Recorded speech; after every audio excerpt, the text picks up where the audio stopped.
Okay, today week 10 ပေါ့နော် August လ9ရက်နေ့ဖြစ်ပါတယ်သူဆိုင်ဝဲဖြေခဲ့တဲ့ဟိုစာကို review လုပ်နေတယ်ပေါ့နော်ဟုတ်လားဆိုတော့ကတော့ဘာလုပ်လဲဒီ theory နဲ့ပတ်သက်ပြီးတော့အမှတ်တွေနော်လွဲချော်နေတာရှိတာတွေပြန်စစ်ပြီးတော့ပြင်တာတွေလုပ်ပေးတယ်အခု practical ကိုလက်တွေ့လုပ်ကြည့်အောင်နံပါတ်1ဘာလုပ်ခိုင်းလဲဒီပြီးထားတဲ့ file လေးနော် improvement .xlsx ဆိုတဲ့ file ကိုဘာလုပ်မလဲနာမည်ပြောင်းပြီး save ရအောင် costing ဆိုတဲ့နာမည်နဲ့เนาะအဲ့ဒါဆိုရင်တမတ်ရပါပြီအဲ့တော့ file ဖွင့်ထားပြီးပြီ file ကိုသွားမယ် save as ကိုသွားမယ်ပြီးတဲ့အခါမှာတနည်းအား save လိုက်ပါတော့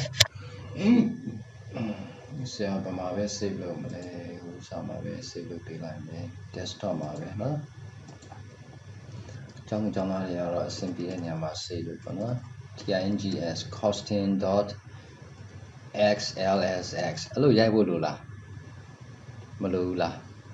ရိုက်လဲရတယ်မရိုက်လဲရเนาะဘာဖြစ်လို့လဲဒီမှာတို့ Excel workbook ကိုရွေးထားပြီးတဲ့ကဒီအနောက်ကဒီစာသားလေးကပါလာလိမ့်မယ်เนาะအဲ့တော့ xlsx ဆိုတဲ့ဟာက Excel file ကိုရည်ညွှန်းတာပဲဖြစ်တဲ့အတွက် costing ပဲထည့်လိုက်လဲရအောင်เนาะဒါမှမဟုတ်တိတ်မသေးချဘူးဆိုရင်တော့ရိုက်လဲရမယ်ဒါမဲ့တေးချပါပဲเนาะဒီမှာ costing လို့ပြောင်းရတော့လားเนาะဒီပါလဲ title ပါမှာเนาะ improvement ကနေ costing လို့ပြောင်းလိုက်ပြီးဆိုရတေးချပါပြီနံပါတ်2 on the projection worksheet zoom the display to 100% projection ဆိုတဲ့ worksheet မှာတဲ့เนาะ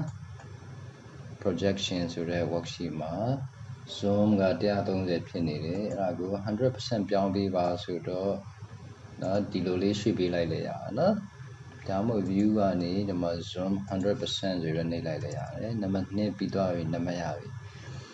widen column A so that the content of column is fully visible column A ဒီမှာတချို့မမြင်ရတဲ့အပိုင်းတွေရှိနေเนาะဟုတ်လားအဲ့တော့ widen ဆိုတော့ချက်ပေးပါတဲ့เนาะဒီထဲမှာရှိနေတဲ့ဟာတွေအားလုံးမြင်ရအောင်လို့ဒီလောက်ကြီးတော့မချက်နဲ့ပေါ့เนาะဟုတ်လားမတော်ဒီနာလောက်အထိချက်လို့ရတယ်เนาะဒါမှမဟုတ်ဒါလေး double click လိုက်ရတယ်เนาะခုနဒီနာလောက်ရှိနေတယ်ဆိုရင် double click လိုက်ပါဖြစ်သွားလဲဒါ auto ချက်ပေးလိုက်မယ်နံပါတ်3ပြီးသွားပြီနံပါတ်4 enter function in cell B11 to calculate the sum of the cell range B5 to B10 B11 ကဘာကိုပေါင်းမလဲ B5 ကနေ B10 ထိနော်တန်ဖိုးတွေပေါင်းမယ်ဆိုတော့ equal sum ကွင်းစာ B5 to B10 နော်အဲ့ဒါလေးပြီးသွားပြီ number 5 copy the sum function in cell B11 to the cell range C11 to F11 ဒီဟာကို copy လုပ်ပါတဲ့ပြီးရင်ဘာလုပ်မလဲဒီအထိပေါ့နော်ဟာလား paste လုပ်ပေးပါဆိုတော့နီးမျိုးနဲ့လုပ်လို့ရတယ်ဒီအတိုင်းဆွဲလိုက်ရတယ်ဒါမှမဟုတ်ဒီနည်း control C နှိပ်လိုက်တယ်ပြီးရင်ဒီထဲကို select လုပ်ပြီးရင် control V နော်အဲ့လိုလုပ်လိုက်ရတယ်နော်ဟုတ်ပြီနံပါတ်ဘလောက်ရောက်သွားပြီလဲ6 cell B13 ဆိုတော့ဘယ်မှာလဲဒါနော် B13 ကဘာလုပ်မလဲ C and B11 subtract B11 from B3 တဲ့နော် B11 ကိုဘယ်ထဲလုပ်မလဲ B3 ထဲကနေလုပ်မယ်အဲ့ဒီဘက်က bank loans 18000ထဲကနေ16900ကိုလုပ်မယ်အဲ့တော့တူရိုးလေးပဲပေါ့နော် B3 minus B11 အဲ့ဆိုရင်100ရတယ်ပြီးရင်ဘာလုပ်ခိုင်းလဲcopy လုပ်ခိုင်းတယ်နော် C13 E13 အထိဒီတိုင်းဆွဲလိုက်လို့ရတယ်နော်ဟုတ်လားရလားရပါတယ်နော်ပြောပြီနောက်တစ်ခုနံပါတ်9ခုန Samsung မေးတဲ့ဟာနော် F5 မှာတဲ့ enter a formula in F5 ဆိုတော့ F5 ကဘယ်မှာလဲ F5 ကဒီမှာနော်ဘာလို့ခိုင်းလဲ divide the content of E5 by E11 E5 ကဘာမှလဲ E5 ကဒီမှာဘာနဲ့စားလဲ E11 နဲ့စားတယ် E5 ကနေ E11 နော်ပြန်ဖတ်ကြည့်အောင် content of E5 divides နော် E5 ကို E11 နဲ့စားတယ်ဆိုတော့ equal E5 divide ဆိုတာကဒီလိုစားမယ်နော်ပြီးရင် E11 အဲ့ဒါကိုဘာလုပ်ခိုင်းလဲ F5 နော် copy the formula in cell F5 F5 ထဲမှာရှိတဲ့ formula ကို copy လုပ်ပြီးတော့ဘယ်ထိလဲ F6 ကနေ F10 ထိနော် F6 ကနေ F10 ဆိုတော့ okay ဒီတိုင်းဆွဲလို့မရဘူးဒီဘက်ကနော်ဒီတိုင်းဆွဲလိုက်ရင်အဖြေမှမရဘူးနော်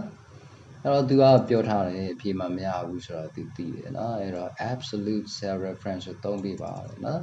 ဒီတိုင်းဆွဲရင်ဘာဖြစ်သွားလဲတစ်ချက်ကြည့်အောင်နော်ဘာလို့မှားတယ်လဲဆိုတာလေ့လာအောင် E5 ကနေ E5 ကို E11 နဲ့စားတယ်ဆိုတော့နော်အောက်တစ်ခုကဘာနဲ့စားတာဖြစ်ရမလဲဒီ E6 ကို E11 နဲ့စားတာဖြစ်ရမယ်နော်အဲ့တော့ formula ကြည့်အောင် E6 တော့ဟုတ်ပါတယ်နော် E5 ကနေ E6 E6 ကနေ E7 အရှိတစ်ပိုင်းကမှန်တယ်ဒါမဲ့အဲ့ဒါတွေအားလုံးကိုဘာနဲ့စားရမှာလဲ total cost နဲ့စားရမယ် E11 နဲ့စားရမယ်အခုက E12 ဖြစ်သွားတယ်အောက်တစ်ခုဆို E13 ဖြစ်သွားတယ် E13 ကဘာမှမရှိဘူးဆိုတော့နော်E13 ကဒါဆိုတော့နော် E13 ကဒါဆိုတော့ဒီဖြေရတယ်အဲ့တော့ဒီကောင်ကို absolute ထားရမယ်နော်ဟာလား absolute ထားရမယ်ဘယ်လိုထားမလဲ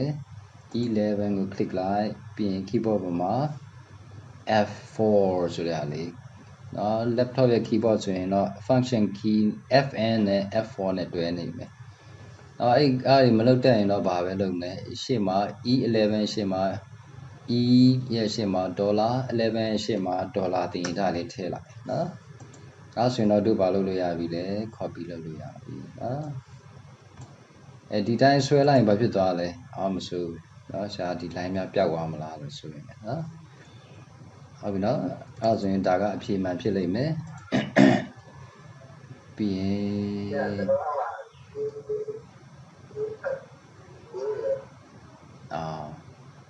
ဒီအဖြေရလားအဖြေမရ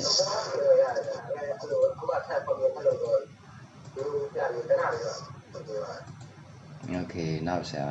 ပြန်စစ်အောင်နော် Okay so let's carry on set down 8 format cell range F5 to F11 as percentage no decimal F5 ကနေ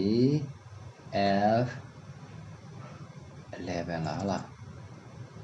F5 ကနေ F11 ကို percentage အနေနဲ့ထားပေးပါတဲ့နော် percentage ဆိုတော့ဒီကနေရှာလိုက်ရတယ်ဒီထဲမှာ percentage ရှိရနော်ပြီးရင် no decimal အခုကတသမ2နေရာဖြစ်နေတယ်အဲ့တော့ right click လုပ်အောင် format cell ပြီးရင်ဒီ number ကနေ percentage တသမနေရာကို 0 decimal လို့ထားနော်အဲ့လိုထားလိုက်ရတယ်အဲ့လိုထားရင်ဘာဖြစ်လဲတသမဒီမပြတော့နော်ဒါမှမဟုတ်နောက်တနည်းနဲ့ပြန်လုပ်ကြည့်အောင် undo လုပ်မယ်တသမတွေ short ချင်ဒီကနေ short လိုက်ရတယ် decrease decimal နော်0 decimal ဆိုတာဒါပဲပေါ့နော်အဲ့ဒီနည်းနဲ့လည်းလုပ်လို့ရတယ် number 9လို့ရအောင် B15 minimum cost အဲ့ဒါကဘယ်ထက်ကနေသွားရှာမှာလဲ B5 ကနေ B10 နဲ့မှာနော် B5 ကနေ B10 ဆဲမှာအနည်းဆုံးတန်ဖိုးဆိုတော့ equal minimum ရဲ့ shortcut က min ပြင်ဒါလေး select လုပ်ပေးလိုက်တယ် green ပိတ်မယ် enter နေမယ်ဒါရတယ်ပြီးတော့ဘာလို့လဲနံပါတ်ဘယ်လောက်ရောက်ပါလဲ minimum 9ပါနော်15ကနေ E15 ထိလားဟုတ်လား D15 ထိခဏနေပါ B15 ကနေ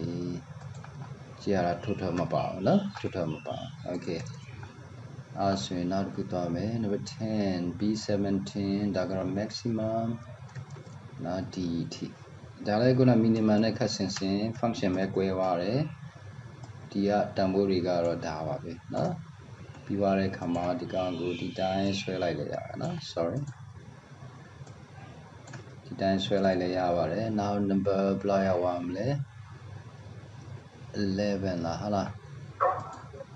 B13 ကနေ E17 ကိုတဲ့ B13 ကနေ E17 ဆိုတော့ DT เนาะဟုတ်ကဲ့အဲ့နည်းနည်းရအောင်ပါအဲ့ဒါကိုဘာပြောင်းမလဲ Euro currency သုံးပါတဲ့เนาะ no decimal တသမနေရာအဲ့တော့ဒီထဲမှာ Euro ရှိရเนาะ Euro ဒီမှာယူလိုက်မယ်တသမ0 decimal ဆိုတော့တသမတွေမထည့်ဘူးเนาะပြီးလို့ရှိရင်အဲ့ဆိုရမယ်တင်တယ်เนาะ Euro တင်တာလည်းပေါ်ပြီတသမလည်းမရှိတော့ဘူးဆိုတော့ rename the sheet 3 worksheet so that it meaningfully relates to the worksheet content ခုလောလောဆယ်ဒီမှာ sheet 3လို့ပဲပြတာနော် sheet 3ဆိုတဲ့အကူဒါပါလဲ plumbing January February March bathroom showers and tap sinking and fix projection home improvement now သူကတော့ဘာလုပ်ထားလဲ projection home improvement ဟုတ်ပြီဒီကောင်တော့ဘာလဲဟဲ့နော်ဒါ plumbing ဆိုတာသိလားတို့အိမ်တွေရုံးတွေဆောက်ဦးတွေကျောင်းတွေဆောက်ဦးတွေမှာဒီဟာနဲ့သက်ဆိုင်တဲ့ဟာတွေနော်ရေပေးပိုက်ကနေလာတဲ့ရေတွေပေါ့နော်အားမျိုးတွေပြီးရင်ဒီမှာ bathroom and kitchen plumbing အဓိကကတော့အဲ့ဒီပိုက်ကနေရေပေးတာကိုပြောတာပဲเนาะ projection ရှိမယ်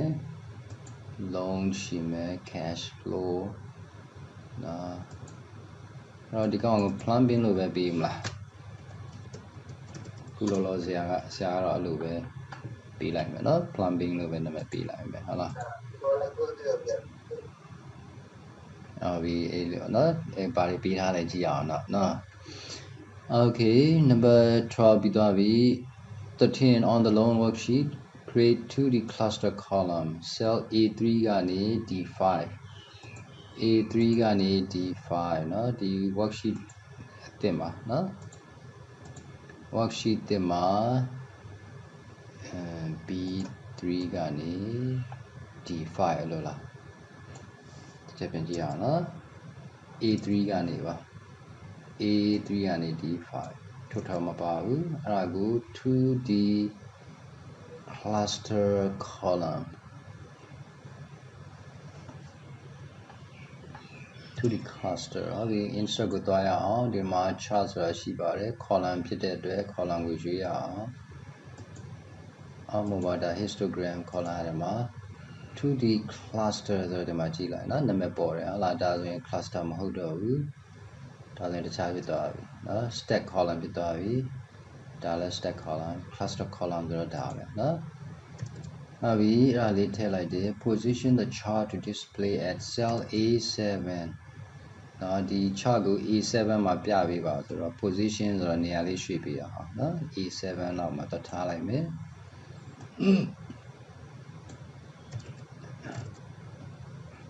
ဟုတ်ပြီပြီးလို့ရှိရင် which one of the following chart would use horizontal bar to compare data from a survey that asked 300 people which is the most popular home improvement to make ဒါတို့ survey ဆိုတော့နော်လေ့လာမှုလုပ်တယ်ဆိုကြပါစို့လူရောက်300ကိုလိုက်မေးတယ်အိမ်ကိုပြုပြင်ဖို့နော်ဟာလားပြုပြင်ဖို့နဲ့သက်ဆိုင်ပြီးတော့ဘယ်ဟာကနော်လူတွေအပြုပြင်ဆုံးရာလေနော်အဲ့ဒါကိုမေးလို့ရလာတဲ့အဖြေကိုတို့ chart အနေနဲ့ဆွဲမယ်ဆိုရင်ဘယ် chart ကိုသုံးမလဲ scattered chart လား area chart လား line chart လား bar chart လားနော်ဟာလားအားလေးဘယ်လိုဖြေမလဲ တို့ဒီမှာတနေရာမှာနော်ဒီမှာရေးပေးရမယ်နော်ဒီမှာ A ဆို A B ဆို B C ဆို C စဖြစ်မှာနော်ဟာအဲ့မှာလေးဖြည့်ပေးလိုက်မယ်ကဲတော့ဒါဘယ်လိုစဉ်းစားလဲဘယ်လိုစဉ်းစားလဲ Which one of the following chart would use horizontal bars နော်Okay horizontal bar လို့ပြောထားတယ်ဆိုတော့เนาะဒီမှာ horizontal bar လို့ပြောထားတယ် scatter chart ဆိုဘယ်လိုပုံစံမျိုးလဲသူအဆက်လေးเนาะ area chart ဆိုရင်တော့ဟိုစာ line chart ပြီးရင်အောက်မှာအရောင်လေးခြေထားတာ line chart တော့ line လေးနဲ့ရှိမယ်เนาะအဲ့တော့ bar chart ပဲဖြစ်ပါလိမ့်မယ်เนาะ Okay number 15 on loan worksheet enter your name I'll be loan ဆိုတော့ worksheet မှာတဲ့ကိုယ့်ရဲ့နာမည်လေးထည့်ပေးပါတဲ့နော် loan ဆိုတော့ worksheet မှာဘယ်မှာတက်ထည့်မလဲ header မှာလားဟုတ်လား header ရဲ့ညာဘက်ခြမ်းမှာဒီမှာ header ဆိုတာပေါ်လားမပေါ်တော့အဲ့တော့တို့ဘာလုပ်မလဲ view လေးကိုပြောင်းရအောင်အခုဘာ view ဖြစ်သွားပြီလဲ page layout view အဲ့ထဲမှာညာဘက်ဆိုတော့ဒီမှာကိုယ်နာမည်ကိုထည့်နော်ဟာလားပြီးသွားလို့ရှိရင် print လုပ်ပါတယ်ဒါတော့လုပ်လို့မရဘူးเนาะရတယ်ဒီအပိုင်းတော့လုပ်လို့ရတယ် save and close any open files save လုပ်လိုက်ပါပြီးရင်ပိတ်လိုက်ပါเนาะအဲ့ဒါကတော့လူတိုင်းလုပ်တတ်တယ်ဟုတ်လားကဲဘယ်လိုလဲအမှတ်ပြဘယ်နေရလဲဆရာ yes Cell number 11 they have 3 နဲ့ F17 ချရမယ်11เนาะတစ်ချက်ပြန်ကြည့်ရအောင် format B3 to E17 အော်ဆရာလောက်တာပို့ရတယ်အဲ့လိုလားဆရာက B30 F17 ချပဲလို့ Okay B3 to F17 အမဟုတ်ပါဘူးခဏပြန်ကြည့်ရအောင်နော် B3 to E17 ပြီဒီလိုဖြစ်ရမယ်နော်ပြီဟုတ်တယ်ဆရာက B13 ကနေတော့လုပ်မိတယ်နော် B3 to E17 ဟုတ်တယ်ကျေးဇူးတင်တယ်မိစန္ဒာနေနော်ဒီကနေဖြစ်ရမှာဟုတ်တယ်ပြီးရင်0 decimal ဟုတ်တယ်နော်ဆရာဖတ်တာမှားသွားတယ်တူနော်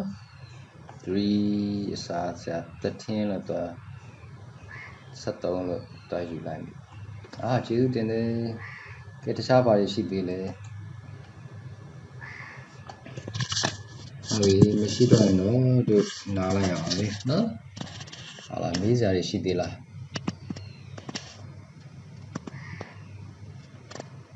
အမပေးတဲ့ဟာမှာစကားမှမဖြစ်ဘူးလက်ချက်ပေါ်အမ